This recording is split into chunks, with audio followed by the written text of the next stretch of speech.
esse texto. Ora, o fim de todas as coisas está próximo. Sede, portanto, criteriosos e sóbrios, à beira das vossas orações. Acima de tudo, porém, tende amor intenso uns para com os outros, porque o amor cobre multidão de pecados. Sede mutuamente hospitaleiros, sem murmuração, servir uns aos outros, cada um conforme o dom que recebeu, como bons dispenseiros da multiforme graça de Deus.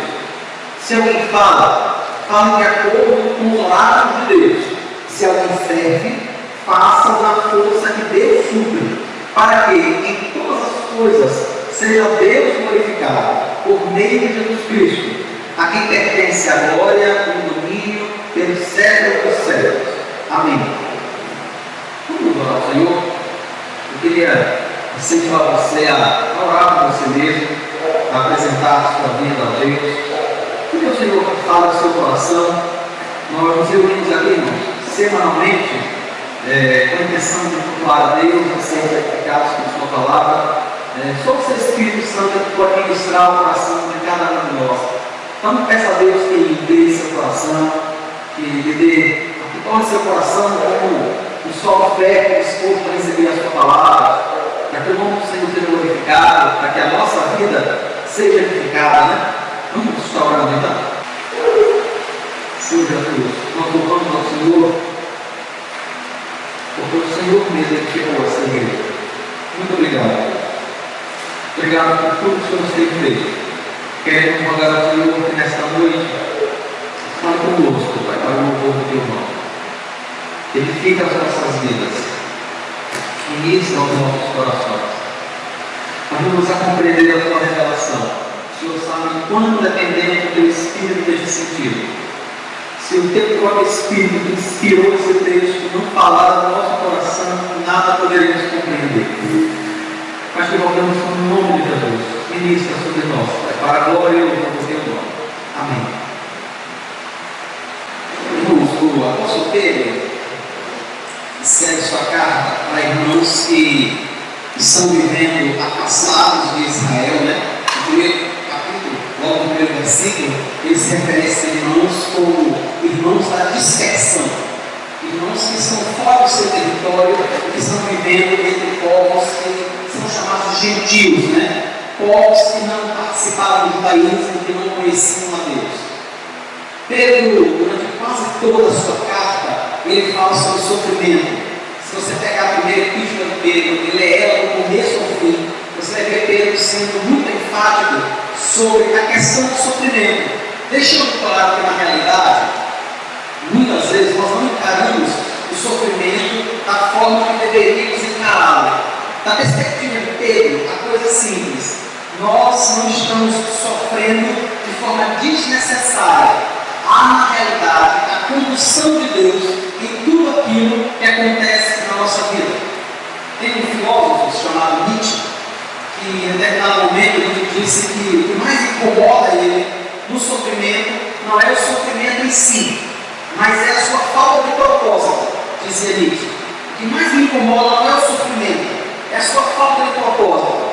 É claro que Nietzsche nunca leu com calma, nunca leu com o coração realmente a primeira epístola de Pedro. Mas chega um determinado momento que Pedro dá uma parada nesse tema, ele sustenta um pouco esse tema do sofrimento, e ele aborda algo que nós deveríamos viver enquanto Cristo está para voltar. É como se ele dissesse assim: olha, nós estamos neste mundo e aqui a gente sofre mesmo.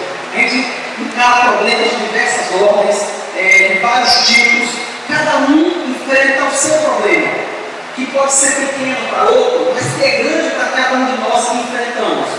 Mas ele diz: não apenas isso, enquanto nós caminhamos para o céu, enquanto nós aguardamos o Senhor, há algumas outras coisas que nós precisamos fazer. Então, nesses versículos aqui, esses 5 versículos, né, dos 7 ao 11, vejam que Pedro dá uma parada no tema e ele começa o versículo 7 dizendo assim: o fim de todas as coisas está próximo. Ou seja, de alguma forma, ele está fazendo um link com o que ele vinha falando. Ele está dizendo: olha, irmãos, o sofrimento não é sem propósito. Há uma direção de Deus para tudo aquilo que enfrentamos na nossa vida.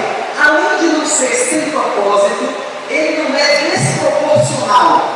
Ele tem um propósito e ele tem uma proporcionalidade. Ou seja, Deus sabe até onde cada um de nós suportamos. Então, ligando o tema geral da carta com esse parágrafo que ele separa aqui, ele diz, olha, mas entenda uma coisa, Cristo está voltando. Está chegando a hora de nós estarmos com o Senhor, de nós irmos para o céu. E tomando a volta de Cristo como esse pano de fundo, ele diz assim, enquanto nós aguardamos a volta de Cristo, deixa eu pedir duas coisas a vocês, disse Pedro. Sejam criteriosos, sejam sóbrios. Veja, o fim está próximo. Então, enquanto o fim se aproxima, seja criterioso, seja sóbrio. Na realidade, as duas palavras têm um sentido muito próximo. O que Pedro está dizendo é o seguinte, quando ele fala sobre ser criterioso, ele está dizendo, seja razoável, sabe? Seja uma pessoa razoável, seja uma pessoa séria, seja uma pessoa, a expressão, a palavra do grego, na realidade, a expressão é usada para se referir a uma pessoa que tem a mente sã. A palavra criterioso, como ela é usada pelo grego, ela é usada para se referir a uma pessoa que tem a mente sã. Então o que Pedro está dizendo é, enquanto Cristo está para voltar, mantenha uma mente sã, sensata, razoável, séria, sensível, sabendo que você está indo para o céu. E aí ele completa, seja também sóbrio, ou seja, procure refrear os seus instintos. Quando ele fala sobre sobriedade, ele está falando, na realidade, sobre autocontrole. Então ele diz, olha, enquanto você está caminhando para o céu, enquanto você enfrenta o sofrimento, enquanto você aguarda a volta de Cristo, e ele mesmo diz, está chegando, está perto, tenha autocontrole, refreie os seus instintos, não fique com aquele sentimento de que diz assim, a vida é curta, eu preciso aproveitá-la. Como a gente vê algumas pessoas usando a frase conhecida, né? Carpe diem. Aproveite o dia. Algumas pessoas entendem a vida dessa forma. A vida é curta, a vida vai acabar. Eu preciso aproveitar agora. Eu não sei se vou ter uma amanhã. O que ele está dizendo é o contrário. Ele está dizendo, a vida é curta, você não sabe quando vai acabar. Então, seja sóbrio. Então, exerça autocontrole. Não aproveite esse tempo pequeno, esse tempo curto que você tem aqui no mundo, até que Cristo volte, para viver de forma descontrolada. Enquanto aguarda a volta de Cristo, seja criterioso, tenha uma mente sã, seja razoável, seja sério, seja sóbrio, tenha autocontrole. É assim que Pedro começa, que Pedro introduz esse parágrafo. É interessante, irmãos, que quando Pedro fala sobre o tema da volta de Cristo, ele cita para a gente o modo como nós devemos nos comportar enquanto aguardamos. O apóstolo Paulo faz um contraponto a isso na sua carta aos Romanos, capítulo 13, e ele fala sobre o que nós devemos evitar.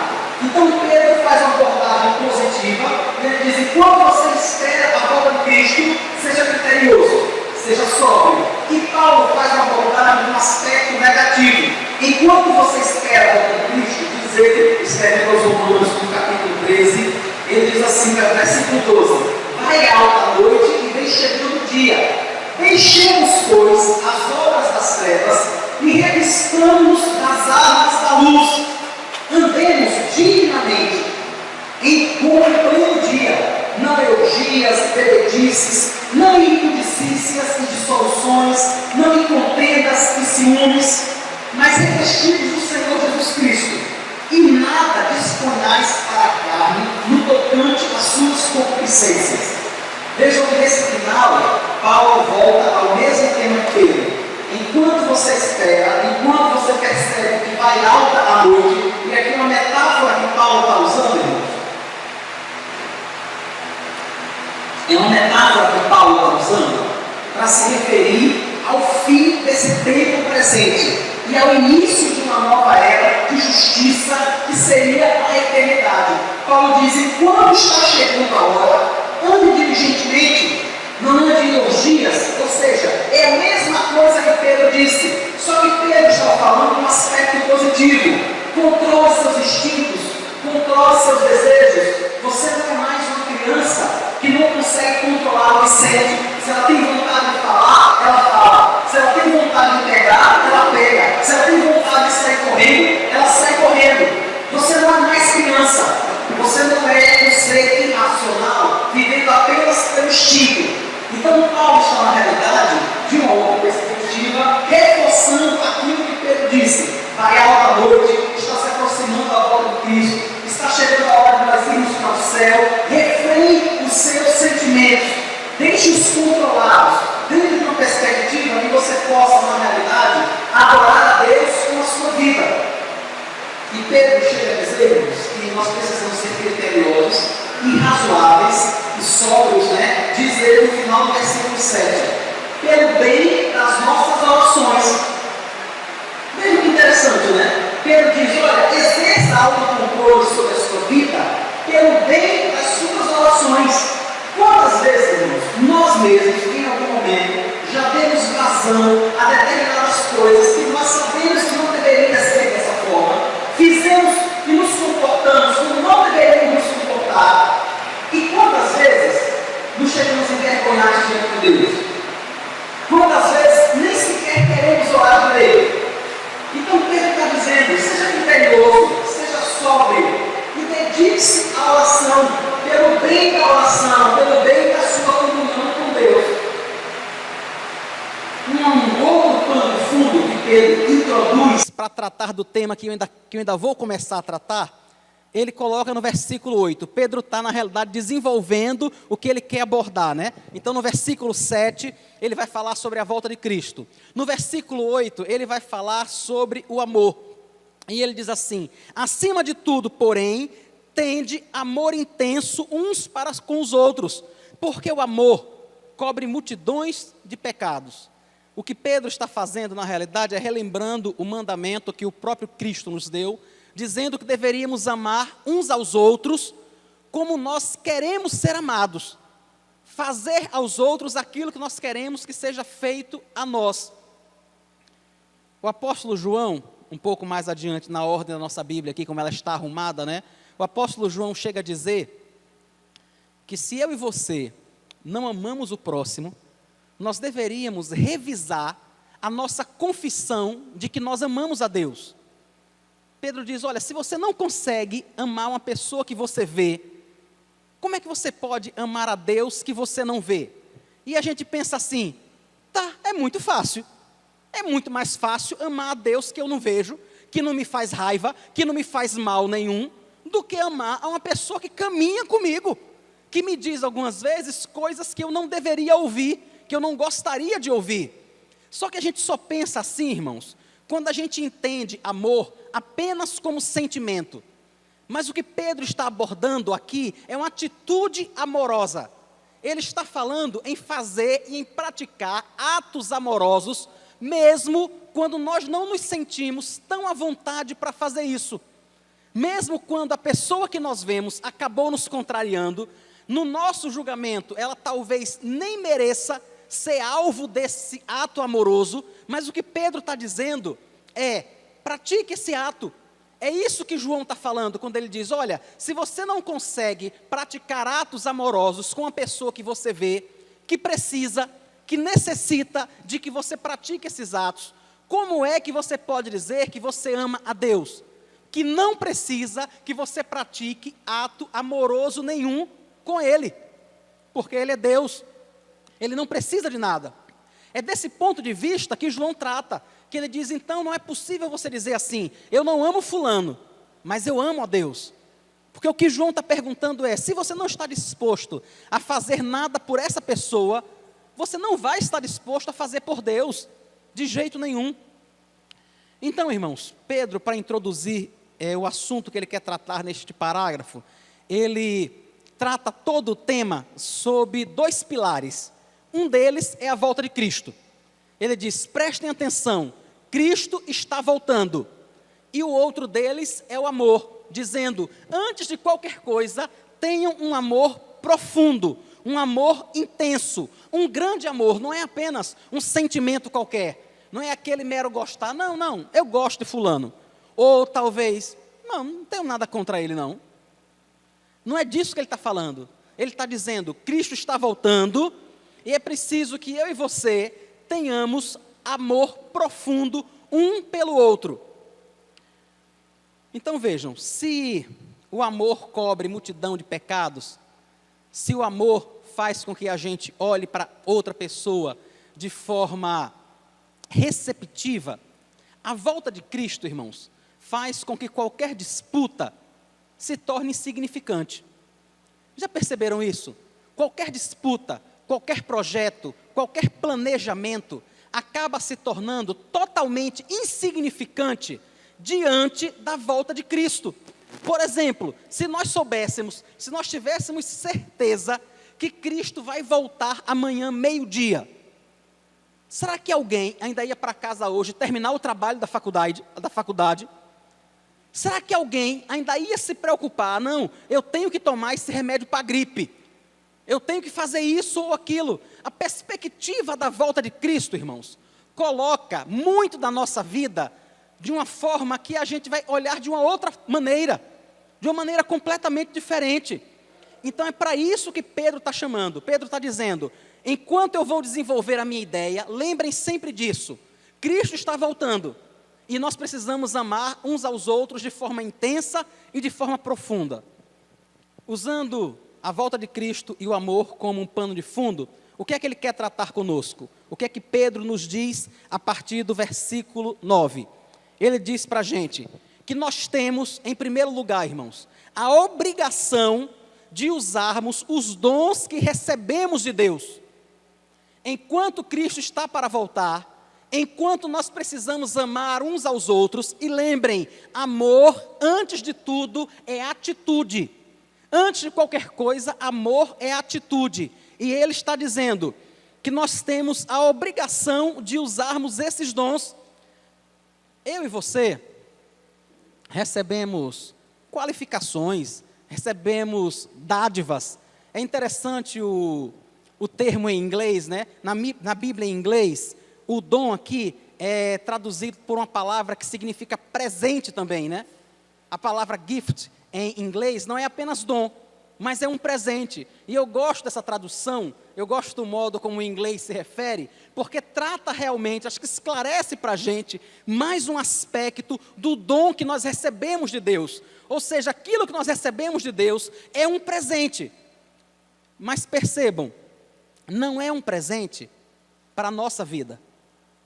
A gente muitas vezes tem interpretado isso de forma errada.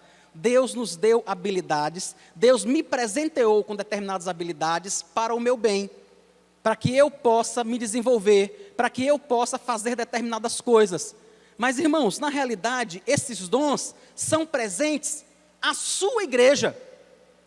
O dom, a habilidade que Deus lhe deu, por exemplo, a capacidade que Deus lhe deu para cantar, a capacidade que Deus lhe deu para tocar, para administrar, para pregar, essa habilidade Ele não deu para você com o propósito de beneficiar você, mas de beneficiar o corpo de Cristo. Entendem isso? Aquilo que você pode fazer a serviço da igreja é algo que você recebeu de Deus como um presente não para você, mas como um presente para a igreja. Por isso, nós precisamos usar, não é uma opção, não é... Tudo bem. Não é exatamente uma opção, mas é um mandamento de Deus que eu e você usemos aquilo que Ele nos deu. Lembrem, irmãos, lembrem. João Batista chega a dizer que o homem não tem nada se do alto ele não receber. A capacidade que você tem, por exemplo, para organizar determinadas coisas, você não conseguiu por você mesmo. Foi Deus quem lhe fez assim. E Ele fez isso para que você possa abençoar o corpo de Cristo. E aí Pedro diz no versículo 9, sede hospitaleiros. Ele usa alguns exemplos, né? Capítulo 4 aí que nós lemos, o versículo 9 ele diz, sejam hospitaleiros. Vejam que ele não está, irmãos, fazendo uma proposta. Não, talvez você pudesse ser hospitaleiro. Não é isso que ele está dizendo. O que ele está dizendo é, seja hospitaleiro. Por que é que Pedro cita esse entre tantos outros dons? Naquela época, irmãos, hotéis e hospedarias, né, eram coisas raras, e além de ser raras, geralmente havia uma distância muito grande, havia cidades que não tinham hospedaria, e muitos viajantes dependiam da bondade de moradores locais para poderem não passar a noite no relento.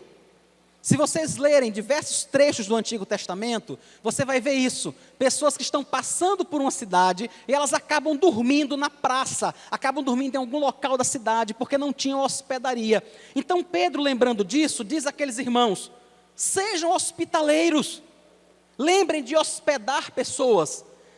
Eu não quero me referir aqui apenas à disposição de recebermos pessoas em nossas casas, mas a disposição de usarmos tudo e que está ao nosso alcance, tudo que nós temos, tudo que Deus nos deu, para abençoar as pessoas e para abençoar a igreja. No versículo 10, Pedro torna isso um pouco mais genérico, e ele diz assim: sirvam uns aos outros. É assim que começa o versículo 10, sirva. Veja que no versículo 9 ele fala em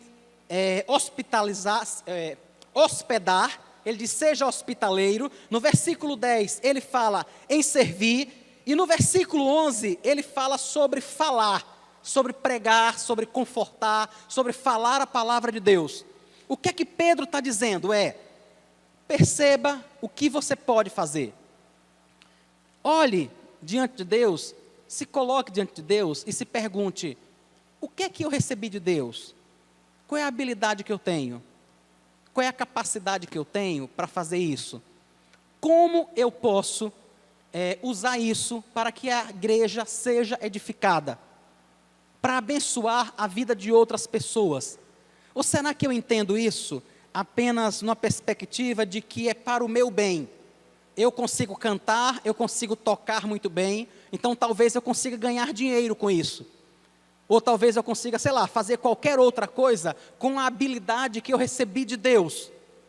Mas, enquanto nós aguardamos a volta de Cristo, enquanto nós esperamos o retorno do Senhor e o arrebatamento da igreja, precisamos demonstrar uns aos outros o amor de Deus, através da habilidade que Ele nos deu de cuidar, de tratar, de estender a nossa mão um ao outro, e isso dentro da igreja, dentro do lugar onde nós estamos servindo.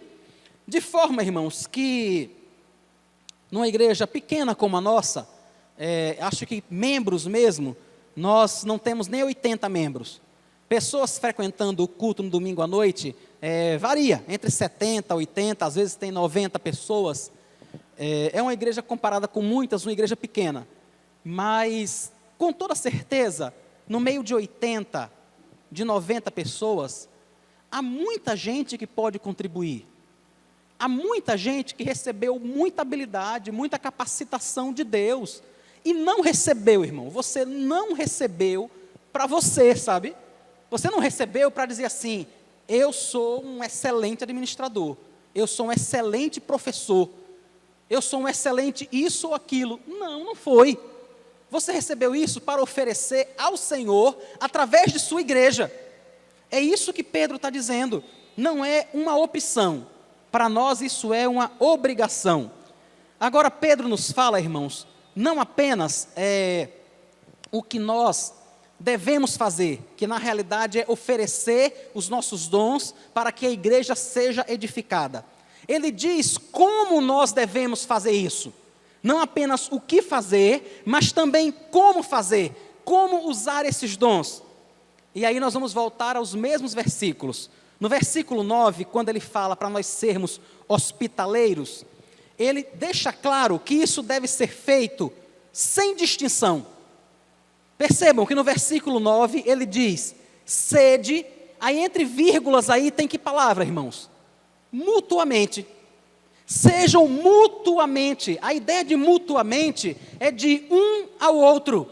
Esse é um dos textos bíblicos, irmãos, mais ricos em mandamentos recíprocos, que são aqueles mandamentos que nós temos a obrigação de fazer pelo outro. Então, qual é o modo de nós exercitarmos os nossos dons? Em primeiro lugar, sem distinção. O dom que eu recebi de Deus precisa abençoar a qualquer pessoa, precisa abençoar a qualquer igreja. Aqueles que pregam ou aqueles que cantam, inúmeras vezes, são tentados pelo tamanho da plateia. Inúmeras vezes. Quantas vezes as pessoas se comportam de uma forma, se ela for pregar para 600 pessoas, se comporta de outra forma, se ela for pregar para 80 pessoas, e de outra, se ela for pregar para 10 pessoas. Todo mundo que está à frente de algo sofre alguma tentação nesse sentido. Não, se eu vou tocar numa igreja que tem 1000 pessoas, é um determinado nível de ensaio. Eu não posso dar margem a erro. Eu preciso me esmerar no que vou fazer. Mas se eu vou tocar para um grupo de 80 pessoas, que se reúne numa igreja sem piso e sem reboco, bom, é um pouco diferente.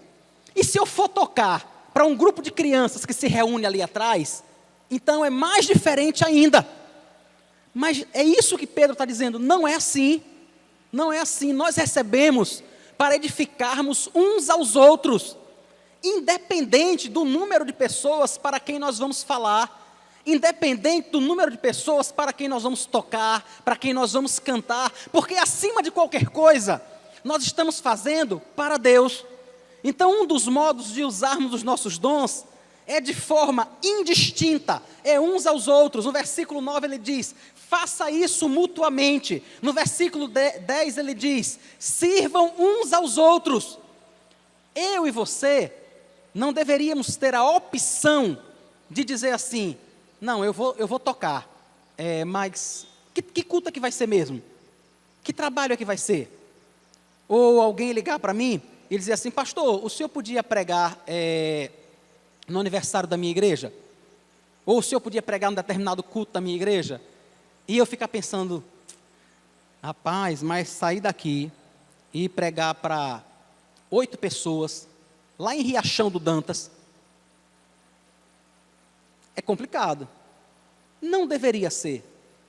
Não deveria ser. Porque a capacidade para pregar, a habilidade de falar a palavra de Deus, não foi dada a mim como algo pessoal, mas é algo dado à igreja para edificação do corpo de Cristo.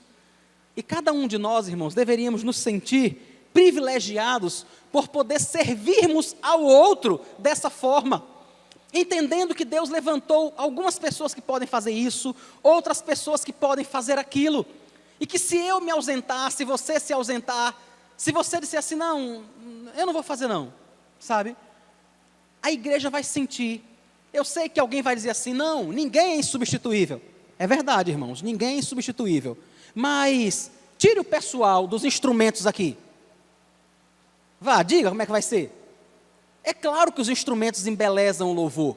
É óbvio, não tenha dúvida. Nós temos poucas pessoas que tocam.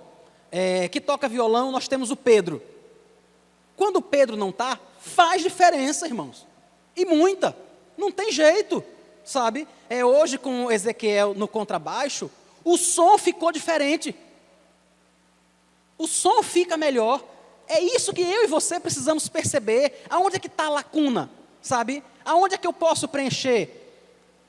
Alguns irmãos, brincando, é claro, né? Já disseram assim, pastor, eu não vou mais dizer nada ao Senhor sobre você fazer não. Porque alguns irmãos diziam assim, pastor, o senhor não acha que a gente podia arrumar determinada coisa assim, fazer dessa e daquela forma, não ia ficar melhor? E eu sempre dizia, eu não acho não, irmãos, eu tenho certeza. Quando é que você pode começar a fazer? A pessoa parava assim, sabe? Dizia, não, eu não estou dizendo exatamente isso.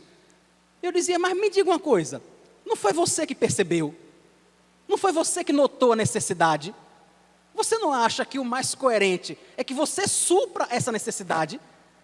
Ou será que é assim, Senhor, eis-me aqui, envia o Wellington? Não é? Faz algum sentido? Não, Senhor, certeza, olha, eu estou aqui, mas envie o outro, sabe? Envie outra pessoa. O que eu e você precisamos entender é que esses dons precisam estar em operação na igreja, de forma indistinta, sem olhar a quem nós estamos fazendo, porque nós estamos fazendo, acima de qualquer coisa, para o Senhor. Uma outra forma que ele diz que nós devemos fazer isso é com amor. No próprio versículo 9, ele diz assim: faça isso sem murmuração. Percebe, irmãos? Apenas no versículo, ele diz o que você deve fazer, ou seja, você deve usar o seu dom, você deve hospedar as pessoas. Nesse mesmo versículo, ele diz como você deve fazer de forma indistinta, e nesse próprio versículo, ele diz o modo, ele diz: faça isso com amor, faça isso sem murmuração. Algumas vezes a gente não consegue fazer bem dessa forma, né? Algumas vezes a gente diz assim: não, eu vou fazer, mas fazer alegre, aí já é querer demais, né? Fazer contente, aí também já é outro nível de exigência, né? Mas é dessa forma que os nossos dons precisam ser usados na igreja. Eles têm que ser usados indistintamente, e tem que ser feito com amor mesmo, sabe? Tem que ser feito sem murmuração, tem que ser feito com dedicação, tem que ser feito para o louvor do Senhor, tem que ser feito para a glória do Senhor. Uma outra coisa que ele disse que nós devemos fazer, um outro modo de usar os nossos dons, é dentro do limite desse seu dom. Veja o que ele diz no versículo 10: servir uns aos outros, cada um, como irmãos, conforme o dom que recebeu de Deus. Cada um conforme o dom que recebeu de Deus. Há coisas que eu não vou conseguir fazer, mas que Deus habilitou você a fazer. Há 1 milhão de anos atrás, eu e Valdalice fomos dar continuidade a um trabalho que tinha começado na cidade de Glória. A gente chegou lá e tinha um grupo de umas 6 mulheres e umas 4 ou 5 crianças. E a gente se reunia todo domingo de manhã numa escola. A gente saía daqui, ia para a Glória, fazia escola dominical com eles e voltava. Foi assim no começo. E, irmãos, eu não tenho o menor jeito para música. Nenhum jeito. Mas a gente percebeu que cantar com aqueles irmãos, sem instrumento nenhum, também era ruim demais. Aí eu fui, comprei um violão, procurei um moço para me dar aula, e durante a semana ele ficava me ensinando a música, e eu ficava lá decorando, sabe? Para tentar fazer alguma coisa. Algumas vezes, no meio do louvor, dava um vento que levava o papel e o louvor junto. Porque eu não sabia a nota de có, não tinha jeito. Então, quando o papel ia embora, aí eu parava assim, alguém ia lá, pegava o papel, botava no lugar, e aí, cadê começar no lugar certo? Aquele era um momento lá em Glória. Hoje em dia, graças a Deus, a igreja de Glória tem uma banda abençoada, gente que toca muito bem. O que eu estava fazendo ali era só tentando suprir uma necessidade. Era só isso. Eu estava fazendo ali o que, graças a Deus, para a glória de Jesus, Thaís fez esses dias quando veio tocar violão. Não é exatamente o que ela quer fazer, não é exatamente o que ela gosta de fazer, mas não tinha ninguém para tocar nada, irmãos, aqui. Não tinha nada. E Thaís veio, sentou aqui e tocou. Mas será que não tem ninguém, sabe?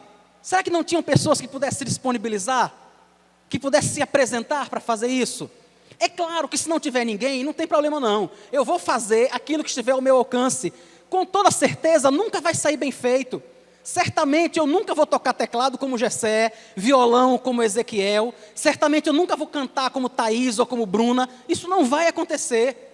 Mas, irmão, se não tiver ninguém, não tenha dúvida. Eu vou pegar um violão, vou sentar aqui, tocar e cantar. Misericórdia, isso mesmo, Deise. Não tenha dúvida. Não tenha dúvida. Então, antes que isso aconteça, não é melhor que você diga: não, pastor, eu vou fazer isso. Eu vou livrar a igreja do Senhor cantando. Eu vou livrar a igreja e vou fazer. É isso que nós precisamos fazer, dentro daquilo que nós recebemos, dentro da habilidade, da capacidade que nós recebemos, apresentar isso à igreja. Então, assim, faça aquilo que você sabe que você faz bem, que Deus chamou você para fazer. Só faça outra coisa se realmente não tiver ninguém para fazer. Sabe, se não tiver ninguém para fazer, tá, tudo bem, vamos fazer, vamos dar um jeito. Mas se tiver gente para fazer, por que eu, irmãos? Por que eu estaria disputando a regência de um coral com Samuel? Me diga, por que eu faria isso? Se Deus levantou Samuel, se Deus levantou Denise para treinar os irmãos, por que eu faria isso? Agora, vejam, se não tem quem faça realmente, nós vamos acabar fazendo algumas coisas.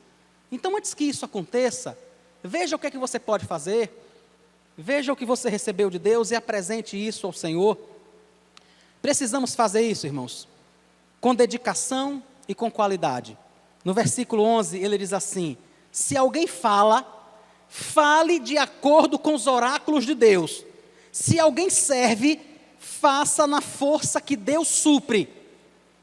Então percebam, eu preciso apresentar o meu dom à igreja, eu preciso fazer isso com amor, eu preciso fazer isso a todas as pessoas, e eu preciso fazer isso dentro dos limites que Deus estabeleceu para o meu dom, e eu preciso fazer isso com dedicação. Se alguém fala, fale de acordo com os oráculos de Deus. Se você foi chamado a dar aula numa escola dominical, não enrole, não vá dizer abobrinha. Pelo amor de Deus, não tome o tempo da igreja com enrolação. Se você for chamado a pregar a palavra do Senhor, por favor, não tome o tempo da igreja, se não for para falar segundo os oráculos de Deus. Se não for para pregar a palavra do Senhor, se você vai servir, não faça apenas dentro daquilo que você acha que consegue fazer, faça na força que Deus supre. E Deus, irmãos, é infinitamente poderoso, e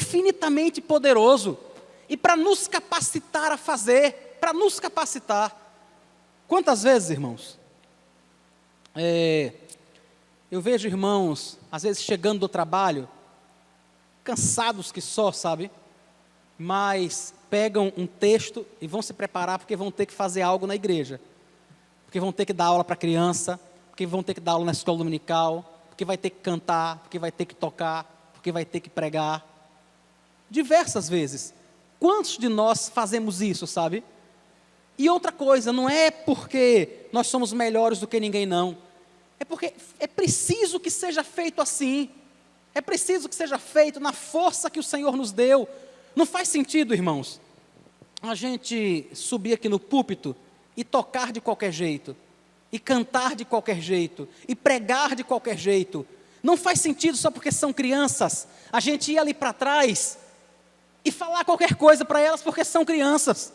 Não, acima de tudo, nós não estamos servindo aquelas crianças, nós estamos servindo a Deus. Então precisamos fazer na força que Deus supre. Precisamos fazer realmente de forma que o nome do Senhor seja glorificado. E esse é o meu terceiro ponto. Primeiro, nós precisamos realmente apresentar os nossos dons à igreja. Depois, nós precisamos usar esses dons dessa forma que nós acabamos de relatar. E nós precisamos ter uma motivação correta para usar esses dons. Precisamos ter uma motivação que realmente glorifique a Deus. Que seja muito mais do que apenas o exemplo, mas que seja para a glória do Senhor. Em primeiro lugar, irmãos, o que precisa nos motivar a usar os nossos dons é fidelidade a Deus. No versículo 10, ele diz assim: servi uns aos outros, cada um conforme o dom que recebeu de Deus, e ele termina, como bons despenseiros da multiforme graça de Deus. O que ele está se referindo com essa expressão, bons dispenseiros da multiforme graça de Deus? Ele está se referindo a alguém que vai em um armário e tem lá diversas coisas dispostas. A palavra no original aqui, irmãos, para multiforme, na realidade é colorido. É a palavra que está sendo usada no original em grego. A palavra é colorido. O que ele está dizendo é que nós precisamos acessar essa dispensa que Deus colocou à nossa disposição, cada um com cores diferentes, representando os nossos dons, as nossas habilidades, a capacidade específica que Deus deu a você e não a mim, e pegar este dom e aplicar na igreja.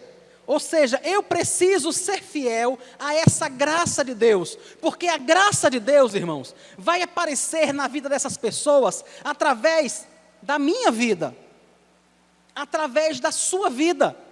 Nunca aconteceu com você? De você fazer determinada coisa para alguém, ou de você chegar em determinado lugar, e alguém olhar para você e dizer assim: rapaz, foi Deus que lhe mandou. Já aconteceu isso com você? Certamente já, né? Em diversas situações a gente chega em algum lugar, ou a gente vai fazer alguma coisa por alguém, e a pessoa olha para a gente e diz: rapaz, foi Deus que mandou você aqui. É exatamente disso que eu estou querendo falar, sabe? De você ser a presença de Deus na vida da igreja. De você poder perceber que na realidade, alguma coisa que você fez no corpo de Cristo glorificou ao Senhor. De você poder ver essa igreja, por exemplo, com mais de 200 pessoas, como nós vimos na cantata, ver aquele povo todo cantando aqui na frente, e ver a igreja glorificando a Deus. A Deus, irmãos. Ninguém estava ali batendo palma para Samuel que estava regendo, para Denise que esteve juntamente com os irmãos ensaiando, ou para cada um dos coralistas. Cada vez que alguém na plateia sorria, cada vez que alguém na plateia expressava alegria, era apenas pela graça de Deus revelada naquele grupo que estava aqui. É isso que Pedro está dizendo. Seja um bom dispenseiro, sabe? Entenda que Deus pegou determinada cor e deu a você. E é preciso que você pegue essa cor e disponibilize para a igreja. Porque se você não fizer isso, vai faltar. Vai faltar na igreja. E aí você pode dizer: mas eu sou ocupado demais, sabe? Eu sou tímido demais. Não, na verdade eu não tenho muito jeito para fazer. Bom, isso é uma questão entre você e Deus. Foi Ele quem deu a capacidade a você, não fui eu. Não fui eu que escolhi você para fazer isso ou aquilo. Foi Deus quem escolheu você. É diante dEle que você tem que resolver isso. Se você realmente quer fazer ou não. Se você está disposto a colorir a igreja com a cor que Deus deu a você, ou se você vai deixar a lacuna lá, preta. Porque algumas pessoas pensam: não, a ausência de todas as cores, na realidade, seria algo branco, mas não é, é o nada, é o preto. A ausência é simplesmente o preto. A presença de todas as cores, irmãos, é o branco. É dali que você vai poder decompor todas as outras cores.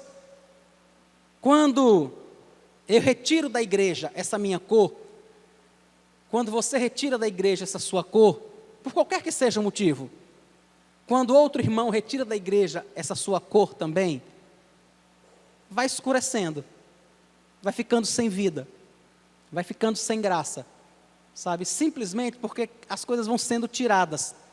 Num culto de oração que a gente teve alguns dias atrás, acho que foi o primeiro culto de oração, né, que a gente teve esse ano, a maioria dos irmãos presentes agradeceram a Deus, disseram assim: pastor, a gente queria agradecer a Deus pelo que Deus nos proporcionou na Jardins esse ano. E depois que todo mundo comentou sobre isso, eu disse: irmãos, entendam uma coisa, esse momento abençoado que nós vivemos esse ano, e foi uma bênção de Deus para a minha vida também, não aconteceu à toa, aconteceu porque cada um fez a sua parte, sabe? Aconteceu porque diversos irmãos aqui na igreja perceberam a necessidade do departamento infantil, se levantaram e foram lá atrás ajudar. Procuraram Eline, procuraram o Joarleide, disseram: não, eu quero ajudar, está precisando, eu quero ajudar. Isso aconteceu porque irmãos perceberam a necessidade de gente para ajudar a limpar a igreja, e vieram, e fizeram isso. Esse ano de 2015 foi uma bênção, foi glorioso, foi um negócio maravilhoso para a nossa vida. Não é porque todo mundo cruzou o braço e ficou olhando. Não, irmão, não foi por isso não. Foi porque a gente percebeu o calor que estava aqui, e esses ventiladores foram comprados por vocês, por irmãos que se disponibilizaram. Esses ventiladores, irmãos, não saíram do caixa da igreja. Saíram da disposição de irmãos que perceberam o calor que estava aqui dentro, e cada um comprou um. E disse: está aqui o ventilador. Foi por isso que 2015 foi bom. Porque essa caixa de som ali, ó, foi comprada por outro irmão, que percebeu que a gente só tinha uma, e com uma o som ficava ruim, e o irmão disse, não, eu vou dar outra. E aí ele foi no comércio, comprou outra caixa e ela está ali. Nós estamos ouvindo ela hoje. Foi por isso que foi bom. Porque pessoas se comportaram como bons dispenseiros da multiforme graça de Deus. Se a gente quiser que esse ano 2016 seja assim ou melhor, é isso que nós precisamos fazer. Sabe, é isso que a gente precisa fazer. Apresentar a cor que nós recebemos à igreja. Apresentar isso para que Deus possa usar a mim e a você. E que daqui a um ano, no final de 2016, o sorriso seja maior ainda. E a gente possa dizer, rapaz, a gente pensava que não podia melhorar, mas melhorou. Sabe, a gente pensava que não podia ficar mais colorido, que não podia ficar mais alegre, mas ficou. Porque mais gente foi à sua despensa, pegou a cor que recebeu de Deus, a graça que recebeu de Deus, em sua multiforme graça, em sua colorida forma, e apresentou à igreja. Para que é que nós precisamos fazer isso, irmãos? E aí nós vamos finalizar com o motivo disso tudo. E ele diz aí no próprio versículo 11: para que em todas as coisas seja Deus glorificado por meio de Jesus Cristo, a quem pertence a glória e o domínio pelos séculos dos séculos. Quando eu e você apresentamos o nosso dom ao Senhor, não é o ministério de louvor de nossa igreja que vai ser glorificado. Não são as irmãs que são responsáveis pelo departamento infantil que serão glorificadas, porque elas sabem, vocês sabem também, que elas não poderiam fazer nada disso sozinhas. Quem será glorificado é o próprio Senhor, é o próprio Deus. É isso que precisava, irmãos, motivar a mim e a você, sabe, a disponibilizar a nossa força, a cor que Deus nos deu, a igreja, de forma que o nome do Senhor seja realmente exaltado em todas as coisas, de forma que pessoas possam olhar, chegar nessa igreja aqui e dizer assim, que bênção, eu fui tão bem recebido. Mas sabe por que você foi tão bem recebido? Porque pessoas venceram a timidez e foram até lá estender a mão, foram até lá fazer isso. E a única coisa que se pode esperar agora é que você faça o mesmo. É que você faça o mesmo. Da mesma forma que você entrou naquela porta e alguém foi lá e te cumprimentou, e te abraçou, e te convidou para sentar e falou com você, faça isso com outro. Sabe? Multiplique isso. Apresente essa capacidade. Talvez não seja nem tanta coisa assim, né? Talvez você pense, poxa, mas isso é tão pouco. Mas apresente esse pouco a Deus. Apresente isso ao Senhor. Às vezes, irmãos, é só um sorriso, é só um telefonema que você dá, e isso faz toda a diferença. Mas é preciso que você faça, é preciso que a gente não fique como as pessoas às vezes ficam, amadores, é claro, né? Jogando vôlei, né? Alguém saca de lá e estão 6 pessoas aqui, ó. Aí alguém saca e de repente a gente percebe que a bola bateu no chão, e todo mundo ficou aqui. Porque pensou que fulano ia, o outro pensou que cicrano ia, e o outro pensou que beltrano ia. E por fim a bola bateu no chão e pronto, foi ponto toda a equipe. Não dá para a gente fazer isso, sabe? Não fica assim pensando, não, tem quem faça, talvez tenha. Mas se você puder, ajude. Se você puder, ajude. Contribua, sabe? É claro, tem coisas, irmãos, que não dá para 2 pessoas fazerem ao mesmo tempo. Por exemplo, não dá para 2 pessoas pregarem ao mesmo tempo. Um vai ter que pregar e o outro prega depois. Não dá para 2 pessoas estarem tocando a bateria ao mesmo tempo. Alguém vai ter que fazer isso numa oportunidade e alguém fazer em outra oportunidade. Mas se você puder, contribua. Nós só temos aqui Tiago e Guilherme tocando bateria. Guilherme com todo o esforço do mundo, né? Aprendendo, fazendo aquilo que ele está podendo fazer, enquanto estuda, enquanto faz isso, enquanto faz aquilo, mas senta ali e toca. Talvez você pudesse contribuir também. Talvez você pudesse se juntar a Guilherme, a Tiago e tocar a bateria também. Talvez você pudesse se juntar a Gessé, a Sanlai, a Samuel e a outros irmãos e contribuir no teclado também. Sabe, veja aquilo que Deus deu a você como um presente para a igreja e apresente isso à igreja para a glória do nome do Senhor. Só para lembrar a mim e a você que Cristo está às portas. Cristo está voltando. Lembram do pano de fundo que Pedro constrói para conversar sobre tudo isso? Pedro diz: Cristo está voltando. Então imaginem, por exemplo, que Cristo vai voltar daqui a uma semana. Será que o seu serviço a Deus seria diferente? Imagine, se você soubesse assim, não, daqui a uma semana o Senhor vai voltar e vai levar a sua igreja. Você ia sair daqui hoje e no decorrer dessa semana, você ia, opção A, tentar juntar dinheiro, construir uma casa, entrar num cursinho pré-vestibular, ou apresentar o seu dom à igreja para que o nome do Senhor seja glorificado. Vá, me diga, Cristo vai voltar daqui a uma semana, qual dessas 4 opções você vai fazer? É por isso que Pedro começa dizendo isso. Antes de tratar sobre os dons, antes de tratar do serviço, ele diz: lembre, Cristo está voltando. Se Ele não voltar para arrebatar a sua igreja, Ele pode voltar em particular para mim. Pode ser que o meu coração pare hoje. Pode ser que hoje o Senhor me leve, ou leve a qualquer um de nós que estamos aqui. E aí o nosso curso vai ficar interrompido pelo meio. A construção não vai ser terminada. A prestação do carro talvez não seja concluída. Mas será que isso tem alguma importância? Ou será que nesse momento o que vai realmente importar é o quanto eu servi a Deus? Será que eu passei a minha vida toda, sabe, pegando o dom, a cor, a capacidade, o presente que Deus me deu? Será que eu passei a vida toda com isso trancado dentro da despensa? Não acabou o tempo ainda, irmãos. Há oportunidade de você fazer isso. É isso que eu queria dizer a você nessa noite, para terminar. Você pode fazer isso ainda hoje. Ainda hoje.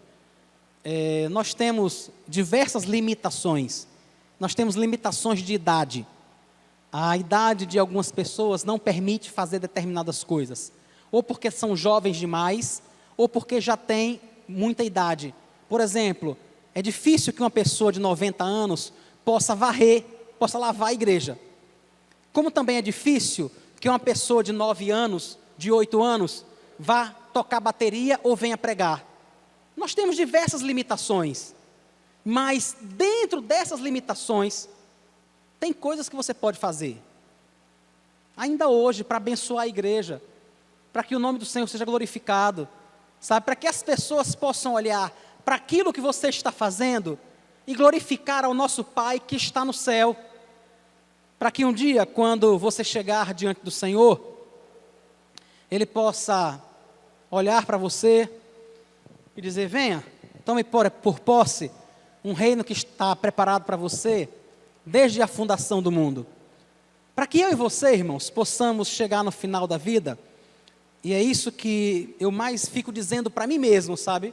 Para que eu e você possamos chegar no final dos nossos dias e possamos, com a consciência tranquila, dizer assim: olha, eu combati o bom combate, eu acabei a carreira, eu guardei a fé. Sabe, pode ser que eu não tenha feito muito, mas o que Deus me permitiu fazer, eu fiz. Pode ser que eu não tenha tido grandes oportunidades, mas a oportunidade pequena que eu tive, eu fiz. É isso que eu queria dizer a você. Daqui a pouco, 7h27 agora, 1h30 da manhã, Léo vai estar viajando para São Paulo. Vai assumir a igreja presbiteriana da cidade Dutra. E eu espero que Deus dê a ele uma igreja tão abençoada quanto esta.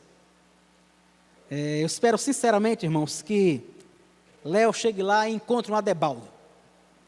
Semana passada eu entrei e vi no banheiro das mulheres um negócio pendurado lá, no vaso sanitário.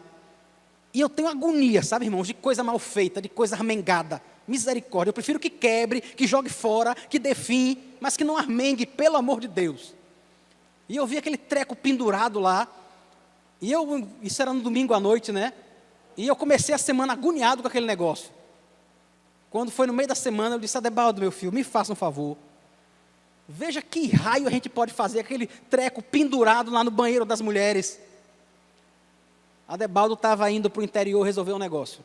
Aí ele disse assim: pastor, quando eu voltar, eu vou ver o que é. Irmãos, eu tinha certeza que ia estar consertado. Se você quiser, no final do culto, você pode sair daqui e ir lá no banheiro das mulheres, que está consertado. É isso que nós precisamos fazer.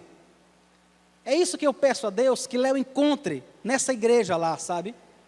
Gente disposta a colocar a mão mesmo e glorificar ao Senhor com isso. A glória não é de Adebaldo, não foi ele não faz isso porque é melhor do que ninguém, não.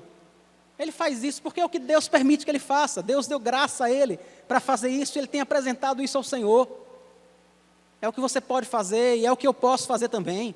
Isso não é nada do outro mundo, não. São coisas que estão ao nosso alcance, para que a igreja seja realmente edificada e o nome do Senhor seja glorificado. Amém? Vamos orar ao Senhor, depois nós vamos cantar uma música. Senhor Jesus, muito obrigado, Deus. Muito obrigado por todos os dons que o Senhor permitiu a cada um de nós. Presentes do Senhor para a tua igreja. Deus, no nome de Jesus, não permita, Pai, que eu mantenha trancado na despensa o presente que o Senhor deu a esta igreja, através da minha vida. Não permita, Senhor, que os meus irmãos deixem trancados na despensa as cores que o Senhor deu a cada um deles, para colorir a vida desta igreja, Senhor. O Senhor não deu a esses irmãos para eles, mas para esta igreja, mas para o louvor do teu nome, para a tua glória, Pai. No nome de Jesus, Pai, muda as nossas vidas. Ajuda-nos a perceber que o Senhor está voltando, e o que nós mais precisamos fazer não é construir, não é plantar, não é conseguir. O que nós mais precisamos fazer é servir ao Senhor, é glorificar o nome do Senhor, enquanto aguardamos a tua volta. Tem misericórdia de nós, Pai, eu te rogo no nome santo de Jesus. Tem misericórdia de mim, Pai, e dos meus irmãos aqui na igreja. Nós te oramos no nome do Senhor. Amém.